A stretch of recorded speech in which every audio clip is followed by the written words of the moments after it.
রহমান পার্থ যখন বক্তব্য দিচ্ছিলেন, উনি যখন বললেন যে সংবিধান যারা ছুঁড়ে ফেলতে চায় তাদেরকে স্বাধীনতা বিরোধীর সাথে উনি অ্যালাইন করলেন, ট্যাগ করলেন মাননীয় স্পিকার।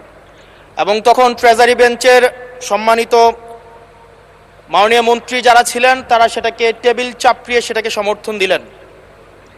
মাননীয় স্পিকার, গণতন্ত্রের জন্য যিনি আপোষহীন লড়াই করে গিয়েছেন বেগম জিয়া, উনি বলেছিলেন যেদিন জনতার সরকার প্রতিষ্ঠিত হবে, যেদিন এই পার্লামেন্ট জনতার সরকারের কাছে যাবে, এদিন এই সংবিধানকে ছুঁড়ে ফেলা হবে।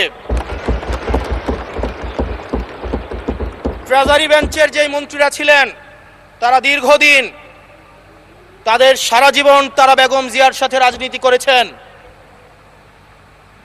এই সংবিধান ছুঁড়ে ফেলার সাথে স্বাধীনতা যুদ্ধাপরাধীর অ্যালাইন করার অপমান করেছেন কিনা তারা সেটা ভেবে দেখবেন। মাননীয় স্পিকার, আমি বক্তব্য দেওয়ার জন্য অনেক কিছু রেডি করে নিয়ে এসেছিলাম। আমরা আইনমন্ত্রী বলেছেন রুশু পড়ার জন্য, তারপরে হচ্ছে হবস পড়ার জন্য, মদিনা সনদ পড়ার জন্য পড়েছিলাম, কিন্তু আন্দালিব রহমান পার্থ সাহেব যে বক্তব্য দিয়েছেন, আমরা ক্লাস 8-9-এ যে ডিবেট করতাম সেটি রিভার্টাল দিলে 20 মিনিট সময় লাগবে। মাননীয় স্পিকার, আমি ওনার বক্তব্যের রিভার্টাল দিচ্ছি। উনি বলেছেন যে আমি কোট করছি, উনি বলেছেন ৭২-এর সংবিধানের কিছু কিছু বিষয়কে ওনারা সম্মান দিয়েছেন। তার মানে কিছু কিছু বিষয়কে ওনারা সম্মান দেয় নাই।